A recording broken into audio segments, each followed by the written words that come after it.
আলহামদুলিল্লাহ, দেখেন এই যে কত সুন্দর গ্রোথ, মাশাআল্লাহ। প্রত্যেকটি আমার করল্লার চারাই কিন্তু খুবই সুন্দর গঠন নিয়ে কিন্তু বের হয়েছে, আলহামদুলিল্লাহ। এগুলো হচ্ছে আমার করল্লা প্রজেক্টের জন্য করল্লা। দেখেন এই যে আমি সিডলিংটের মধ্যে চারাগুলো কিন্তু করে নিয়েছি, 100% শিকড়যুক্ত চারা।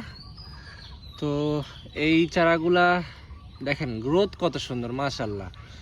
আমি এগুলা সামনে 2 থেকে 3 দিনের মধ্যে জমিতে রোপণ করব, যেহেতু শশার গাছ আজকে শেষ করলাম। আমার যে শীতকালীন জাত হোয়াইট গোল্ড, এই হোয়াইট গোল্ড জাতের শশা শেষ করলাম। এখন আগামী 2-1 দিনের ভিতরে কিন্তু জমিটা ক্লিয়ার করে নিয়ে এগুলা কিন্তু দিয়ে দেবো। দেখেন করল্লার গাছের গ্রোথ দেখেন, এই সিডলিংটের মধ্যে দেখেন নতুন পাতা বের হচ্ছে, কি পরিমাণ মানে গ্রোথ।